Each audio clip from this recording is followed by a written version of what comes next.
بسم اللہ الرحمن الرحیم۔ السلام علیکم۔ جب سلطان صلاح الدین ایوبی رحمۃ اللہ علیہ نے حلب کو فتح کیا تو آپ نے اپنے قریبی ساتھی اور ماہر جاسوس علی بن سفیان کو حکم دیا کہ ایک دستہ تیار کریں جو کہ جاسوسی کرنے میں ماہر ہو، اور تم بھی ان کے ساتھ چلے جاؤ اور حلب شہر کے مغرب کی جانب سارے ساحل کا معائنہ کرو اور پتہ لگاؤ کہ کہیں صلیبی جاسوس مغرب کی جانب سرنگوں کے ذریعے حلب شہر میں داخل نہ ہو جائیں، کیونکہ میری رپورٹس کے مطابق صلیبی اب دوبارہ حلب شہر میں داخل ہونے کی کوشش کریں گے، اور وہ چاہتے ہیں کہ وہ شہر میں داخل ہو کر فساد برپا کریں اور شہر سلطنت کو کمزور کر کے دوبارہ شہر کو حاصل کریں۔ علی بن سفیان نے سلطان صلاح الدین ایوبی رحمۃ اللہ علیہ کے حکم کی تعمیل کی اور 10 سپاہیوں پر ایک دستہ تیار کیا، جس میں علی بن سفیان خود بھی شامل تھا، اور دوپہر کے وقت علی بن سفیان اس دستے کے ساتھ روانہ ہو گیا۔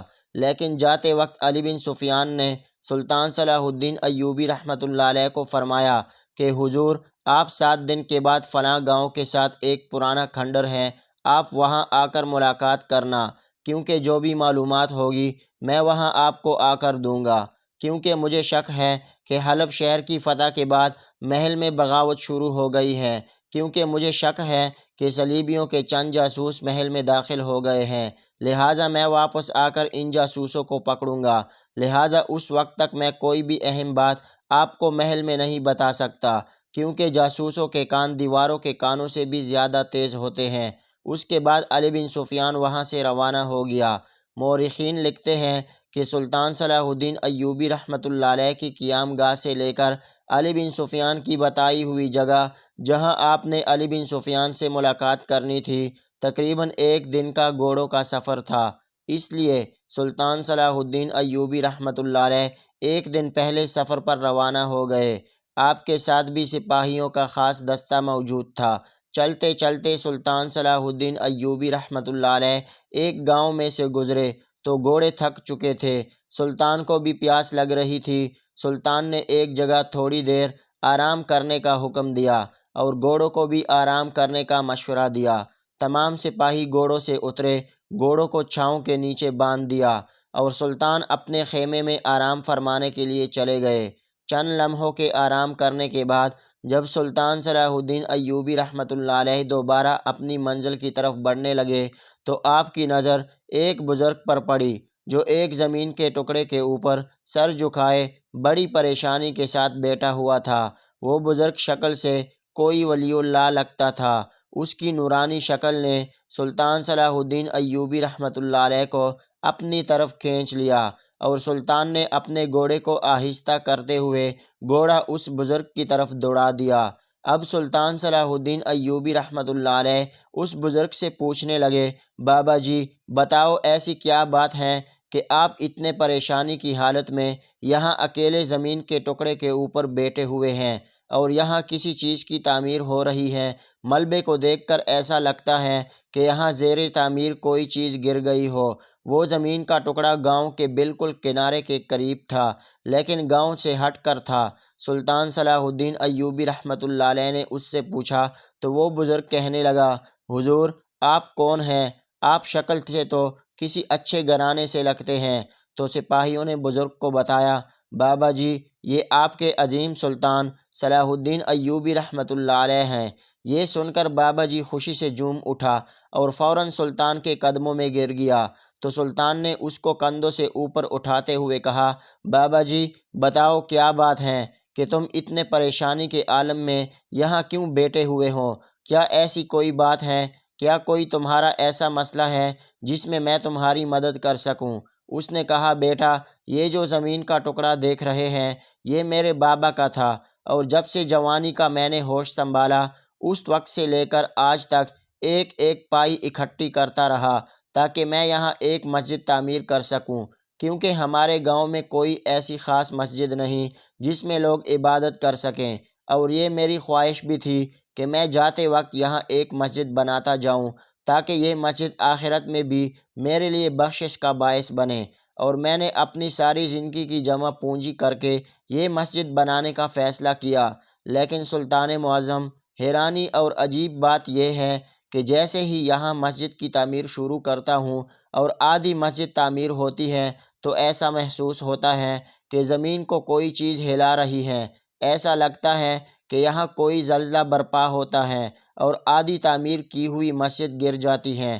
اور ایسا ایک مرتبہ نہیں ہوا بلکہ کئی مرتبہ ہوا ہے۔ جب 3-4 مرتبہ ایسا ہوا تو میرے گاؤں والوں نے مجھے منع کیا کہ تم یہاں زمین پر مسجد تعمیر نہ کرو، چونکہ یہ کوئی حادثہ نہیں اور اللہ نہ چاہتا ہو کہ اس جگہ پر مسجد تعمیر ہو یا تم یہاں مسجد نہ بناؤ۔ میں نے ان کا کہنا نہ مانا اور میں نے 2-3 مرتبہ پھر سے مسجد کی تعمیر شروع کی، لیکن جیسے ہی آدھی مسجد کی تعمیر ہوتی ہے کوئی زلزلہ نما چیز رونما ہوتی ہے اور یہ مسجد گر جاتی ہے، لیکن گاؤں میں بنے کچے مکانات کو خراش بھی نہیں آتی۔ اس کی بات سن کر سلطان بڑا حیران ہوا کہ آخر ایسی کیا وجہ ہے کہ ایسی پاک جگہ پر اللہ کے ولی گھر بنانا چاہتا ہے لیکن اللہ نہیں چاہتا کہ یہاں مسجد تعمیر ہو۔ تو سلطان کے ذہن میں یہ آیا کہ شاید یہاں پر کوئی غلط کام ہوتا ہوگا یا شاید یہاں پر زنا کے ساتھ شراب اور ناچ گانا ہوتا ہوگا۔ لیکن جب سلطان نے اس بزرگ سے پوچھا، بتاؤ یہ زمین کا ٹکڑا کس کا ہے؟ بزرگ نے کہا، میرے بابا نے کہا تھا کہ میرا اپنا ذاتی ہے۔ میرے بابا کو میرے دادا سے وراثت میں ملا تھا اور مجھے اس کے بارے میں زیادہ معلوم نہیں۔ سلطان نے کہا، ہاں ٹھیک ہے۔ پھر تھوڑی دیر سوچنے کے بعد سلطان آواز بلند فرمانے لگا، میں ایک لمحے کے اندر پتہ لگا دیتا ہوں کہ یہ زمین کا ٹکڑا واقعی تیری ملکیت ہے یا کسی اور کا ہے۔ بزرگ بہت حیران ہوا کہ سلطان معظم، یہ 70 سال زمین کا پرانا ٹکڑا جو میرے قبضے میں ہے، آپ کو کیسے پتہ چلے گا کہ اس کا مالک میں ہوں یا نہیں؟ سلطان نے کہا، چند لمحے صبر کرو۔ پھر سلطان نے اسے حکم دیا کہ جاؤ اس زمین کے ٹکڑے سے ایک ہری بھری گھاس توڑ کر لاؤ۔ جیسے ہی وہ غریب بزرگ ہری بھری گھاس توڑ کر لایا تو سلطان نے حکم دیا کہ اب اس گھاس کو میرے گھوڑے کے آگے ڈالو۔ جیسے اس بزرگ نے گھاس کو سلطان کے گھوڑے کے آگے ڈالا تو گھوڑے نے اس گھاس کو منہ تک نہیں لگایا، حتیٰ کہ اپنے پیروں سے روند دیا۔ یہ دیکھ کر سلطان نے اس بزرگ کو کہا، اے بابا جی، چاہے جانے یا انجانے میں یہ 70 سال سے آپ نے کسی کی زمین کے ٹکڑے پر قبضہ کر رکھا ہو، لیکن اس زمین کے ٹکڑے کا مالک کوئی اور ہے۔ اس بزرگ نے کہا، سلطان معظم، آپ کو کیسے پتہ چلا؟ تو سلطان نے کہا، بابا جی، اگر تم اس کے حقیقی مالک ہوتے تو گھوڑا ابھی اس گھاس کو کھا جاتا، لیکن تم اس کے مالک نہیں ہو، لہٰذا اس نے گھاس کو منہ تک نہیں لگایا۔ یہ سن کر سلطان نے اس بزرگ کو اپنے چند سپاہیوں کی ہمراہ چھوڑ کر علی بن سفیان سے ملنے کے لیے چلا گیا تاکہ پیچھے وہ بزرگ اور سلطان کے سپاہی اصل مالک کو تلاش کر سکیں۔ جب چند دن کے بعد سلطان واپس اس گاؤں سے گزرا تو جاسوسوں نے بتایا کہ سلطان معظم، یہ زمین کا ٹکڑا 2 یتیم بچوں کا تھا جو کہ اس بزرگ کے باپ نے ان سے زبردستی چھین لیا تھا اور ان بچوں کو اس گاؤں سے بھی نکال دیا تھا۔ سلطان نے حکم دیا کہ وہ نوجوان اب کہاں ہیں؟ تو سپاہیوں نے کہا، سلطان معظم، وہ اب شہر کو چھوڑ کر چلے گئے ہیں، اب ان کا پتہ معلوم کرنا ممکن نہیں کیونکہ اس بات کو 70 سال گزر چکے ہیں۔ سلطان نے حکم دیا کہ اے بزرگ، اللہ تعالیٰ بھی نہیں چاہتا کہ کسی کی ناجائز زمین کے ٹکڑے پر اللہ کا گھر تعمیر ہو۔ بے شک اگر یہ ٹکڑا تمہارا اپنا ہوتا تو تم اس پر مسجد تعمیر کر سکتے تھے۔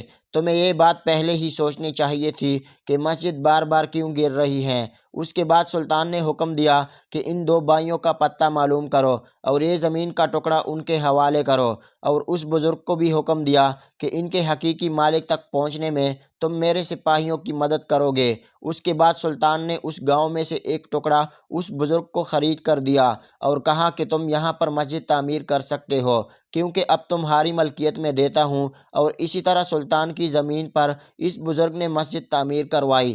اور روایات میں ملتا ہے کہ 20 دن کی مسلسل کوششوں سے سلطان کے جاسوسوں نے ان 2 بھائیوں کو بھی تلاش کر لیا تھا اور وہ زمین کا ٹکڑا ان کے حوالے کر دیا۔ دوستو، یہاں سوچنے کی بات یہ ہے کہ ایک زمین کے ناجائز ٹکڑے پر اللہ تعالیٰ اپنے گھر کی اجازت نہیں دے سکتا تو کیا اللہ تعالیٰ ان سے قیامت کے دن ان ظالموں سے جواب نہیں لے گا جو غریبوں، یتیموں اور مسکینوں کی زمینیں چھین کر وہاں اپنے بڑے بڑے محلات اس فانی دنیا میں کھڑے کر دیتے ہیں، لیکن ان کو پتہ نہیں کہ قیامت کے دن اللہ تعالیٰ ان لوگوں کو ان معاملات کی وجہ سے جہنم میں ڈالے گا۔ اللہ تعالیٰ سے دعا ہے کہ اللہ تعالیٰ ہمیں دوسروں کے حق کو کھانے سے محفوظ رکھیں اور غریبوں، مسکینوں اور یتیموں کی مدد کرنے کی توفیق عطا فرمائیں۔